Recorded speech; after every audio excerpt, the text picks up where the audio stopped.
know, see if a sticker on a 442, he'd light him up just for fun. Welcome to Watch Mojo. And today we're counting down our picks for those secret musical weapons behind the drum kit.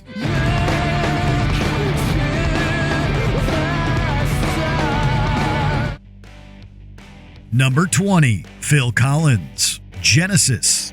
It may seem strange to label Phil Collins from Genesis as underrated, given the massive success achieved by this British prog rock institution.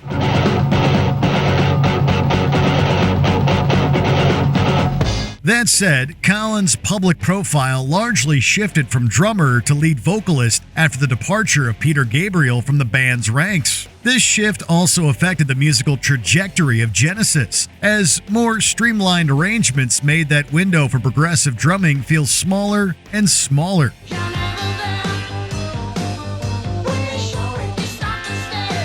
Yet, we can never discount how hard-hitting and inventive Collins was behind the kit. His playing always made each Genesis song better and more impactful, a dizzying rhythm machine with both chops and compositional knowledge. Number 19, Tre Cool, Green Day. The world of punk rock isn't historically a place where a high level of musicianship can be found or maintained. Or is it? It all keeps adding up. I think I'm cracking up. Many of the genre's fans might dispute this assumption, particularly when taking into account the talents of one Tre Cool. The Green Day drummer is a whirlwind behind that kit, driving each song home with kinetic energy.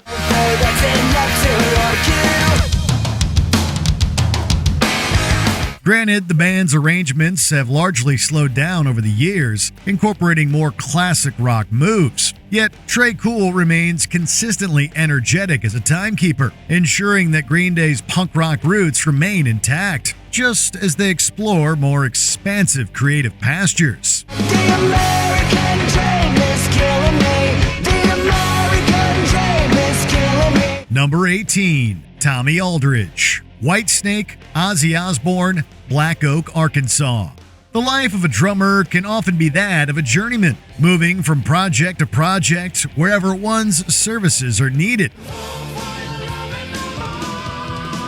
Tommy Aldridge has spent time behind the kits of numerous high-profile rock acts over the years, from Black Oak, Arkansas to Whitesnake to the Ozzy Osbourne Band. Aldridge has consistently adapted his playing to fit each situation, from the southern fried rock of BOA to the bluesy glam metal of Whitesnake. The man's naturally hard-hitting style served this edgier side of rock particularly well, with Tommy Aldridge becoming something of an underrated legend in his own time. Number 17, Steven Adler, Guns N' Roses. This hard-driving rock act had no shortage of larger-than-life personalities. Welcome to the jungle. We got fun and games. We got everything you want. How do we know the name? Sure, Slash, Axl, and Duff may have received a lot of attention, but Guns N' Roses also possessed a number of notable drummers. Matt Sorum served a bit longer in the group's ranks, but for our money, it was Steven Adler's unique style that better serviced GNR's landmark Appetite for Destruction.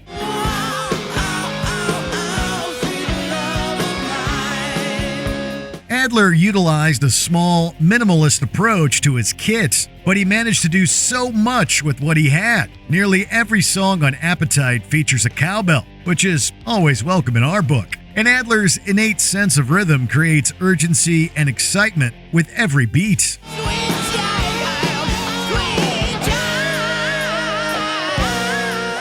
Number 16, Ian Paice, Deep Purple. There have been a dizzying amount of lineup changes within Britain's Deep Purple, yet drummer Ian Paice remains a constant presence.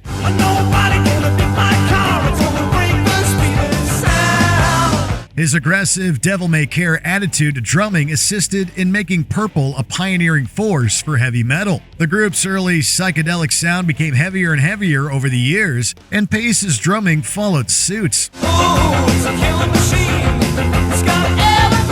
One need only listen to songs like Highway Star or Burn to hear how insanely fast Paice's playing was for the time. Yet the man could also lay back in the pocket and play a restrained, bluesy groove to boot. Simply said, Ian Paice could do it all.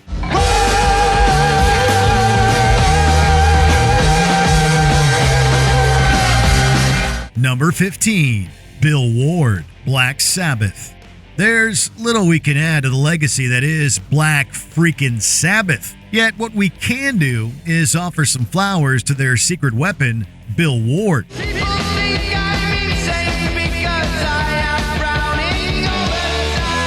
This is because for all of the attention Sabbath rightfully receives for their crushing heaviness, Ward remains underrated as a man who offers texture. The drummer actually does a lot of creative things behind Sabbath's wall of sound, from dexterous jazz moves to technical exercises that never come across as too excessive.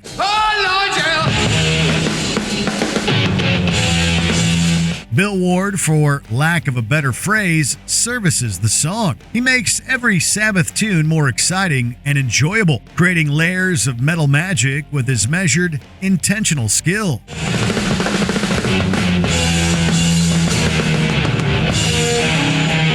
Number 14, Phil Filthy Animal Taylor, Motorhead. There's a surface level appreciation that often comes with the music of Motorhead. That's the way I like it, baby. I don't want to live forever.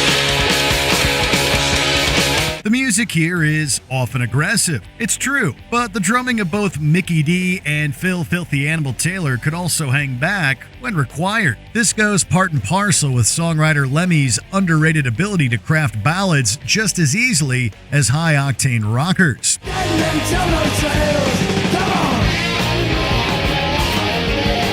At the same time, we'd be remiss in not underlining how Taylor's over-the-top personality and runaway train approach to drumming influenced Motorhead's music. Taylor's double kick attack served as part of an unholy trinity with Lemmy's blower bass and Fast Eddie Clarke's sandpaper guitar. He was, quite frankly, one of a kind. I'm gonna make you shine. Number 13, Jimmy Chamberlin, The Smashing Pumpkins. Those who were around during the alternative rock heyday can probably recall how many bands eschewed fancy musicianship for gut-check minimalism. This was thankfully not the case with the Smashing Pumpkins, as evidenced not only by Billy Corgan's guitar work, but also the drumming of Jimmy Chamberlin. This was a group that could have easily laid back in the studio, but instead chose to allow Chamberlin to lead the charge with an aggressive attack behind the kit.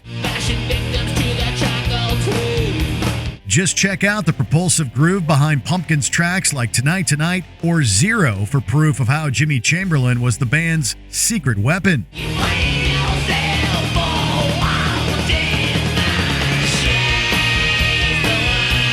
Number 12, Dave Rowntree, Blur.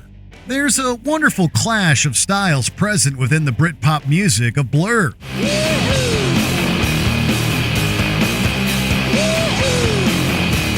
Historical influences such as the Beatles and the Kinks clash with an aggressive modernism, anchored by drummer Dave Rowntree's old-school approach to timekeeping. Rowntree's drumming never tries to show off too much, instead working together with Blur's compositions to create hooks, tension, and excitement. Always should be someone you really love. Blur could be both heavy and melodic, and Rowntree's drumming could easily vacillate between these two worlds. It was a match made in heaven for fans of British rock music, and Rowntree was absolutely a pioneer in his field.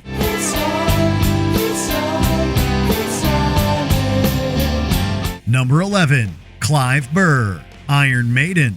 Nico McBrain may be the longest-serving drummer of Iron Maiden, but some fans argue that Clive Burr was the best skins man the band ever employed.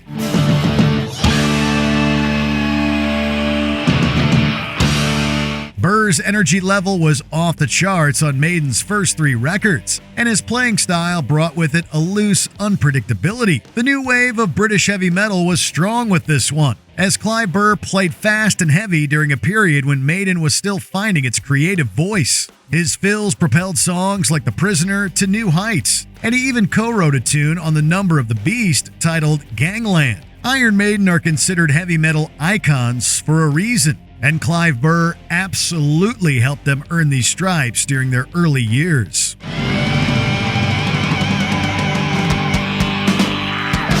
Number 10. Gar Samuelson, Megadeth.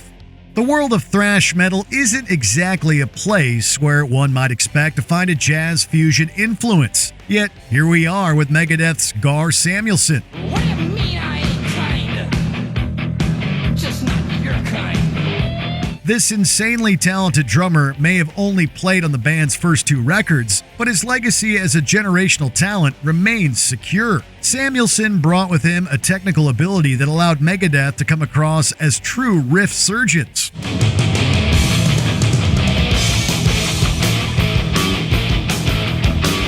His jazz-influenced chops made songs like Wake Up Dead and Devil's Island feel like speed metal symphonies. But Samuelson could honestly play just about any style. Those first 2 Megadeth records frankly don't sound like anything else at the time, and the drum performances elevate both LPs to genre classic status.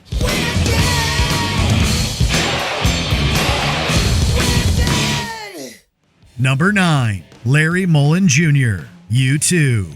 The music of U2 is often built upon layers, a cohesive construction of melody, composition, and style. I wanna tear down the walls and hold me inside. Sure, the guitar work of The Edge and Bono's instantly recognizable vocals may be the star of U2's show, but it's the confident and restrained drumming of Larry Mullen Jr. which drives home the show for these rock legends. And when I go there with you. Experience in his school's marching band laid the groundwork for Mullen's career as a drummer and served as a major influence toward the strong and propulsive rhythm Mullen would utilize on such classic U2 songs as New Year's Day, Pride in the Name of Love, and Sunday Bloody Sunday. Sunday, bloody Sunday. Number 8. Matt Tong, Block Party / Algiers. Matt Tong may be more recent than some of the other drummers on today's list, but he nevertheless earns his position as an underrated drummer, thanks to his popular work with the indie band known as Block Party. North to south. Tong actually parted ways with the band in 2013, but he has continued impressing audiences through his work with Algiers. Cause I feel the other side of power. It's just a game and it can't go wrong. Matt is known to have a fun and loose groove, borrowing both from dance, pop, and house genres, while giving each song a firm identity of their own. Cause I feel the other side of power. It's just a game and it can't go wrong. Number 7. Reni, The Stone Roses. The Stone Roses gained a massive amount of success and influence when they first broke through from their native Britain in the late 1980s.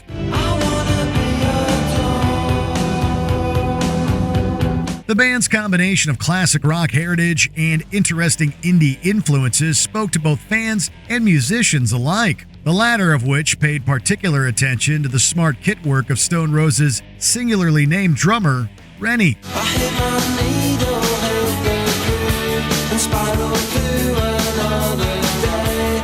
Reni's deceptively complex and tight drum performances earned retroactive praise from Oasis founders Noel and Liam Gallagher, who maintained the Roses as a big-time influence towards their own musical dreams during the early 90s. Number 6. Rick Allen, Def Leppard. Let's not forget for a moment how, against all odds, Rick Allen turned tragedy into triumph after the loss of his left arm.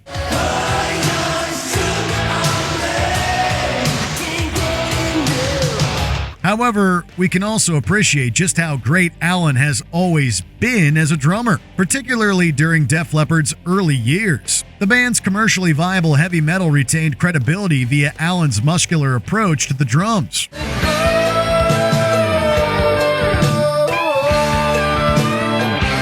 vintage lep jams like Lady Strange and Let It Go to mini epics like Die Hard the Hunter and Billy's Got a Gun all feature Rick Allen in fine form. Meanwhile, the drummer can also let it rip on faster tunes like Stage Fright and Wasted to underline the innate talent and skill behind each Def Leppard record.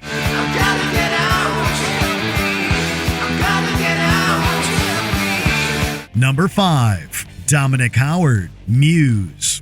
Progressive rock lives on within the pioneering spirit of Muse, who first burst forth from their native Devon in 1994.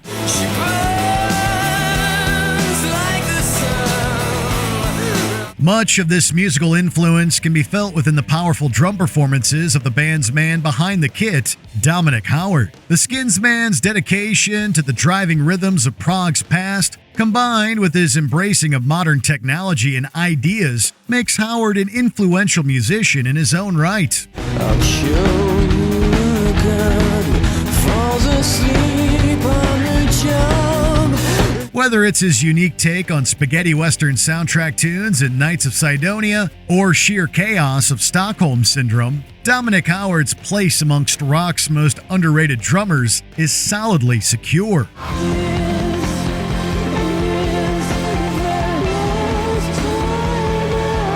Number 4. John Theodore, the Mars Volta / Queens of the Stone Age. The Texas-based rock band, the Mars Volta, also have a strong progressive rock spirit burning through their musical hearts, thanks to the number of intensely powerful drummers the band have employed behind the kit.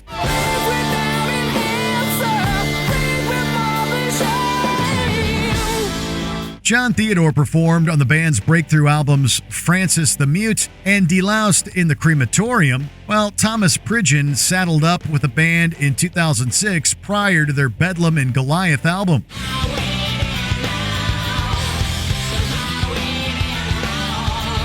Both drummers were notable for their textured and unique styles, with Theodore eventually going on to join desert rockers Queens of the Stone Age after the release of their 2013 album, Like Clockwork.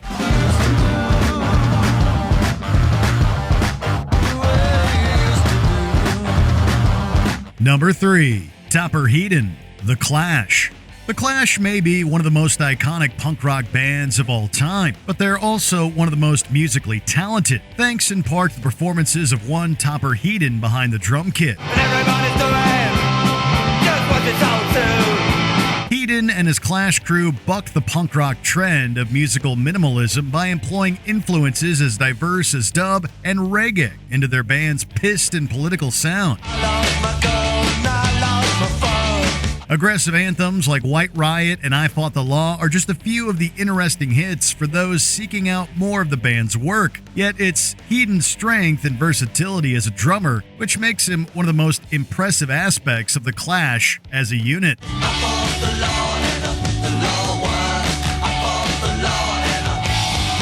Number 2. Tim Alexander, Primus. The unclassifiable Californian trio that is Primus are another band on our list to have featured not one, but two fantastic drummers within their lineup. My name is Mud. Not to be confused with the jacket, my name is Mud. Primus may be ever anchored by guitarist Larry Lalonde and bassist extraordinaire Les Claypool, but it's the position behind the drum kit which has always served as a driving force behind the band's heavy, alternative funk sound.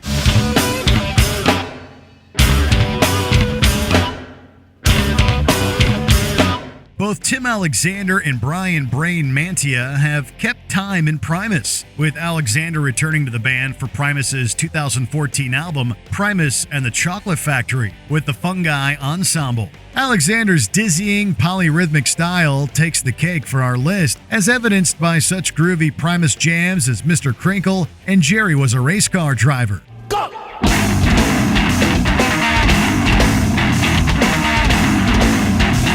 Before we name our number one pick, here are some honorable mentions. Alex Van Halen, a rock-solid rhythm master.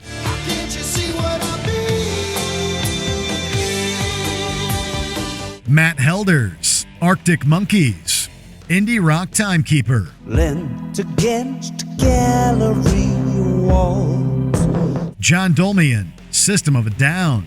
dynamic and propulsive drumming, And the two of solution, still you feed a slice from the tablecloth. Before we continue, be sure to subscribe to our channel and ring the bell to get notified about our latest videos. You have the option to be notified for occasional videos or all of them. If you're on your phone, make sure you go into your settings and switch on notifications.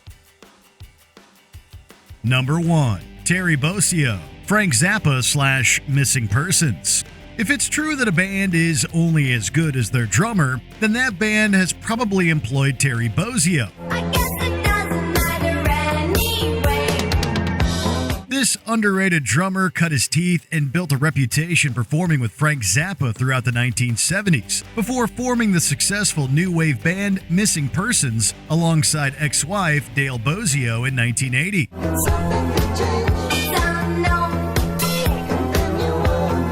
It's Bozzio's ability to move with ease from intensely complex jazz rhythms to driving hard rock, which makes him a secret weapon within the musical community. This was showcased within Bozzio's career throughout the 90s and beyond, which saw the drummer collaborating with Mike Patton's Phantomaz as well as Korn on their 2007 Untitled album. The skills of Terry Bozzio are proof positive that talent can be timeless.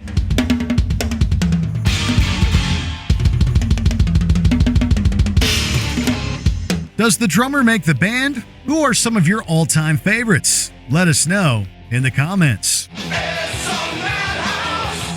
Did you enjoy this video? Check out these other clips from WatchMojo and be sure to subscribe and ring the bell to be notified about our latest videos.